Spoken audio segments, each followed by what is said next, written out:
warahmatullahi wabarakatuh. Waalaikumsalam warahmatullahi wabarakatuh. Sebelumnya aku mau ngucapin terima kasih kepada teman-teman yang udah mau datang ke sini. Gimana nih kabar teman-teman? Baik? Baik. Alhamdulillah ya kalau pada baik, pada sehat. Jadi ada nih pertemuan hari ini. Hari ini aku akan menyampaikan sebuah penyuluhan mengenai pentingnya sarapan untuk anak sekolah. Kita kenalan diri dulu ya.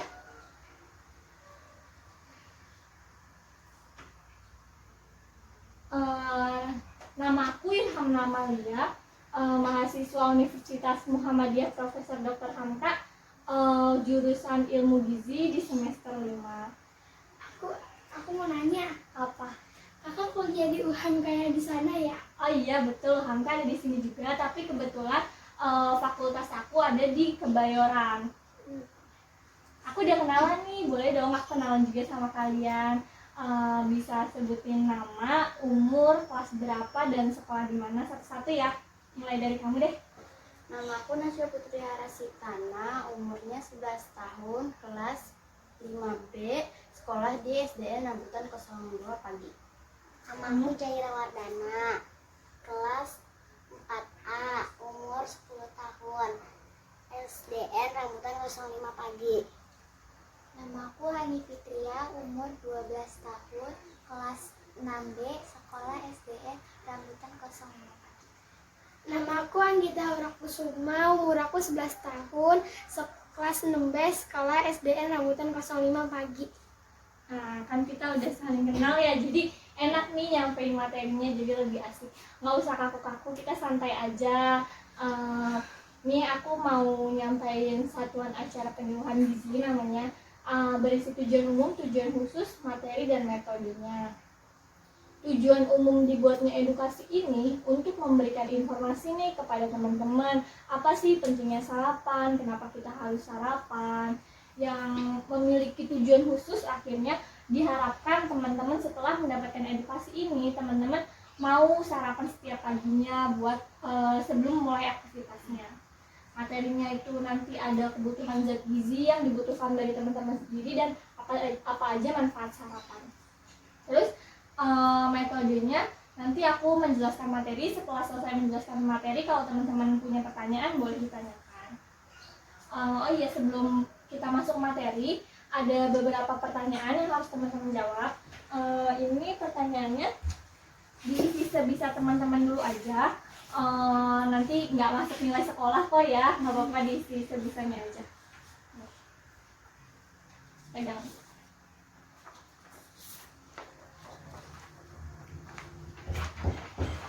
Waktu ngisinya 3 menit ya. Nanti setelah itu baru kita masuk materi.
Nih, kita perhatiin ya materinya. Jadi nanti teman-teman coba ngerjain lagi, semoga bisa jawab semuanya. Oke, kita masuk ke materinya.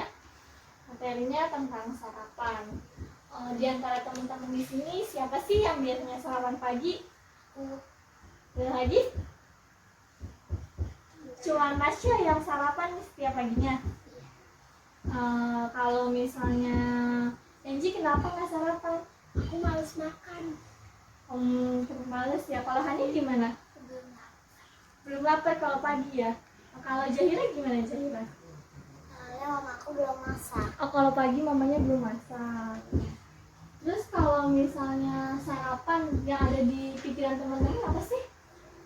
Makan pagi. Makan pagi. Makan sebelum melakukan aktivitas. Iya betul. Terus ada lagi? Betul semua ya jawaban teman-teman. Sarapan adalah asupan makanan pertama yang dikonsumsi setelah tidur di malam hari.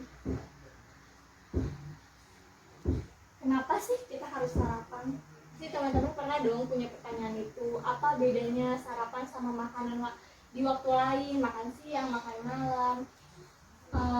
Saat sarapan, otak kembali mendapatkan nutrisi. Jadi kan setelah teman-teman tidur, teman-teman bangun kan pasti mau mulai aktivitas ya. Pas sarapan itu otak kembali mendapatkan nutrisi, teman-teman jadi semangat, bisa melakukan aktivitasnya. Terus juga ada riset dari Pergizi Pangan Indonesia bahwa mengkonsumsi sarapan sehat dengan gizi seimbang memiliki pengaruh bagi anak sekolah. Gizi seimbang, jadi sarapan itu nggak cuma teman-teman konsumsi susu itu bisa disebut sarapan, atau teman-teman cuma makan nasi sama telur gitu. Tapi sarapan juga harus memiliki nutrisi yang seimbang, atau gizi seimbang itu susunan makanan sehari-hari yang mengandung zat gizi dalam jenis dan jumlah sesuai dengan kebutuhan tubuh. Dengan memperhatikan prinsip keanekaragaman atau variasi makanan, aktivitas fisik, kebersihan dan berat badan. Yang di sebelah kanan teman-teman itu ada namanya tumpeng gizi seimbang. Di situ menjelaskan apa saja teman-teman yang perlu teman-teman konsumsi agar tubuh teman-teman itu memiliki mengkonsumsi mendapatkan nutrisi yang seimbang, seperti minum air 8 gelas minimal sehari, 4 porsi makanan pokok, berapa takaran konsumsi sayur, buah dan lain-lainnya. Dan dulu saat sarapan itu sarapan menyumbang 25-30% dari kebutuhan zat gizi dalam satu hari. Jadi teman-teman punya kebutuhan nih satu hari untuk melakukan aktivitas itu berapa. Nah, kalau teman-teman sarapan itu udah memenuhi 25-30% kebutuhan teman-teman. Sarapan juga tadi kan gak cuma hanya mengkonsumsi susu gitu udah bisa dikatakan sarapan, tapi sarapan juga harus terdapat zat gizi makro atau karbohidrat, lemak dan protein, dan zat gizi mikro yaitu vitamin, mineral, serat, air juga dibutuhkan dalam menu sarapan karena bermanfaat untuk membantu proses pencernaan makanan serta dapat meningkatkan konsentrasi dan dayanya. Jadi banyak banget manfaat sarapan dengan gizi seimbang. Nah, ini ada tadi kan memenuhi 25-30% dari kebutuhan teman-teman sendiri. Nah, kebutuhan setiap orang itu berbeda nih, tergantung berat badan, tergantung umur dari teman-teman juga. Yang pertama ada untuk usia 7-9 tahun, kebutuhannya energinya itu 80 kilokalori dikali berat badan teman-teman sendiri. Untuk yang usianya 10-12 tahun itu energi yang dibutuhkannya itu sekitar 70 kilokalori dikali berat badannya juga. Sudah ada juga penetapan menurut angka kecukupan gizi 2019 untuk usia 7-9 tahun baik laki-laki maupun perempuan itu 1650 kilokalori. Sedangkan usia 10-12 tahun laki-laki itu membutuhkan 2000 kilokalori kebutuhannya dalam sehari, dan kalau 10-12 tahun perempuan itu membutuhkan 1900 kilokalori per hari. Nah, ini ada contoh menu sarapan sehat dan bergizi nih. Jadi kalau misalnya mengkonsumsi sarapan itu tetap harus ada karbohidratnya, ada proteinnya, ada sayur, ada protein nabati dan lain-lainnya. Ini ada contohnya, misal teman-teman mengkonsumsi nasi, telur, sayur bayam dan tahu sebagai protein nabati. Atau kalau misalnya teman-teman nggak mau makan nasi, bisa diganti roti, terus rotinya pakai selai kacang yang termasuk sebagai protein nabati. Terus kalau teman-teman juga minum susu, itu bisa disebut sarapan sehat dan bergizi. Manfaat sarapan tuh banyak ya sebenarnya. Nih, selain sarapan tadi memenuhi kebutuhan, sarapan juga meningkatkan semangat nih. Jadi kalau misalkan tadi otaknya udah dapat nutrisi, teman-teman jadi punya energi, punya semangat buat menjalankan aktivitas, terus bisa menjaga kelelahan juga. Terus kalau teman-teman belajar pasti lebih konsentrasi, terus bisa meningkatkan prestasi akademis, menjaga daya tahan tubuh agar tetap sehat. Terus kan kalau misalnya teman-teman belum sarapan, pasti nyampe sekolah lapar dong. Pas bisa tuh teman-teman jajan. Nah, kalau jajanan itu kan belum tentu makanannya itu baik, makanannya itu sehat, bergizi, bersih dan lain-lainnya.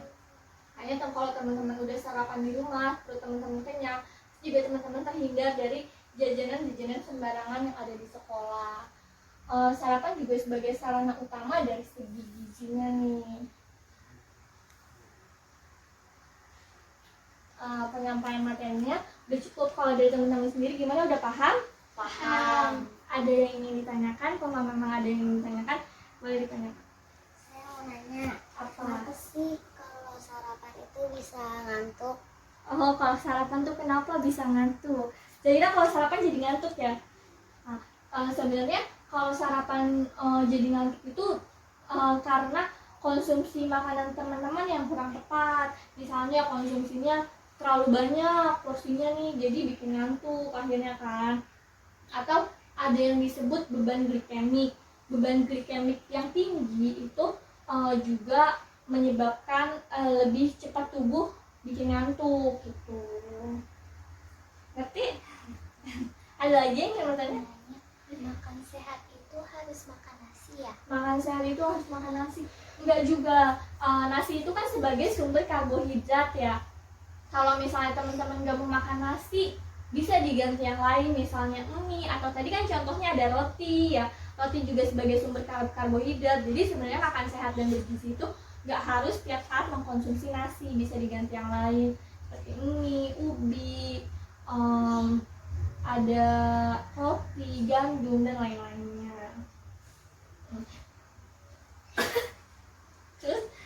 Terus kan tadi ada menghitung kebutuhan gizi. Sebelumnya ada lagi nggak yang mau ditanyain? Nggak ada aja yang ditanyain. Tadi kan ini kita ngebahas kebutuhan gizi masing-masing orang itu berbeda-beda ya. Teman-teman tahu nggak sih kebutuhan gizi dari teman-teman sendiri? Belum tahu ya. Mau coba ngitung kita? Nah, di sini aku punya timbangan. Jadi teman-teman nanti boleh nimbang dulu berat badannya. Terus dihitung, nanti aku kasih lembar kertas buat ngitung ya. Diinget-inget berat badannya ya. Iya. Ini boleh satu-satu ya gantian, dan jangan lupa diingat. Yuk, siapa dulu? Zahira dulu boleh. Untuk penimbangan, inget-inget ya. Ayo selanjutnya siapa?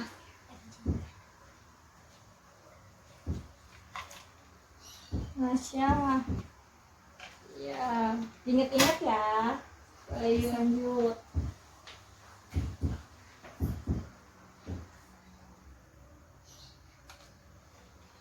Nah, terakhir Hani.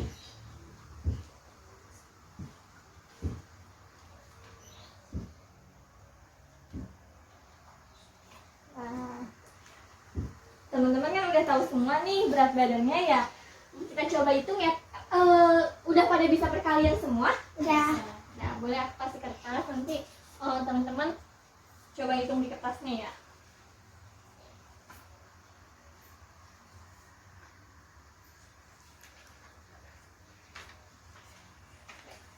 Hitung ya.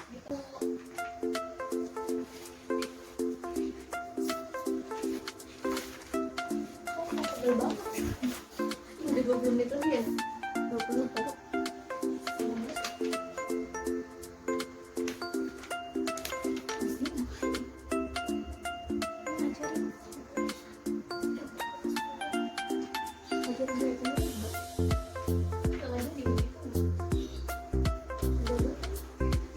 Ini kan masih ada ini. Nah, suaranya dia dekat. Iya dia.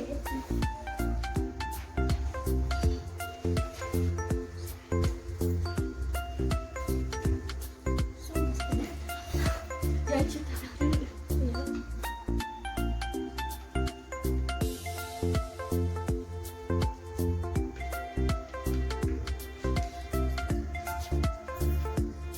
Cepet banget ya sih nyampe materinya ya.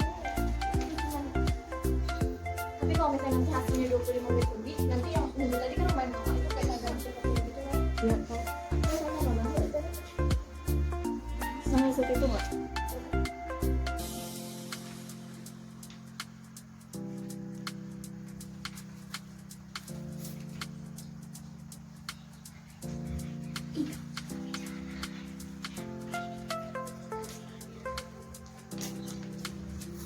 Ada yang kesulitan menghitungnya.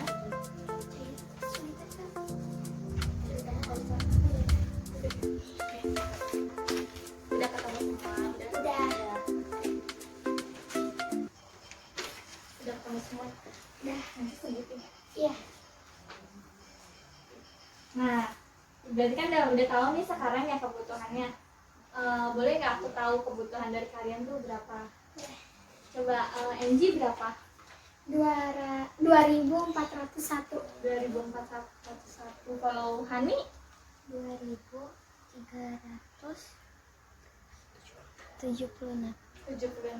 Nah, kan tadi sarapan itu memenuhi 25-30% dari kebutuhan masing-masing. Berarti teman-teman harus mengkonsumsi makanan yang memiliki energi 30% dari kebutuhan teman-teman yang tadi udah itu dihitung sendiri.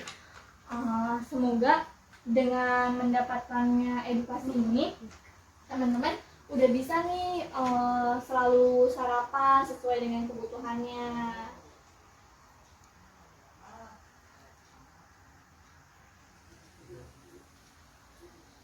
Terima kasih kepada teman-teman yang udah mau mendengarkan materi ini. Ada soal lagi yang harus teman-teman isi. Kan kalau tadi sebelum mulai belum bisa ya jawab soalnya, masih bingung-bingung karena teman-teman udah mendapatkan materinya. Semoga teman-teman udah tahu nih jawaban-jawaban yang benar dari soal-soal ini. Boleh diisi lagi ya? Iya.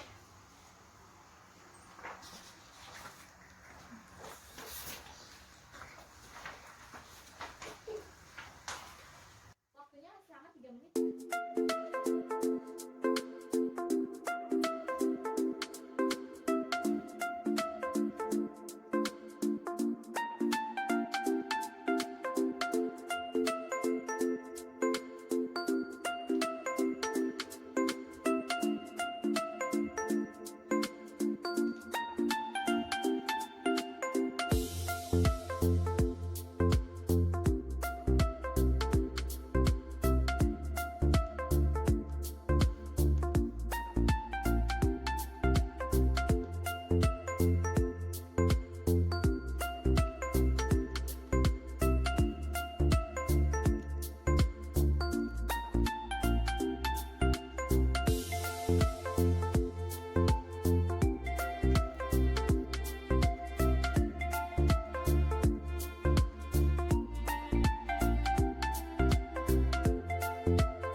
ya, kayaknya udah tahu nih kalau misalnya setelah mendapatkan materi ini teman-teman jadi punya pengetahuan lebih, jadi bisa ngisi jawaban-jawaban di sini ya.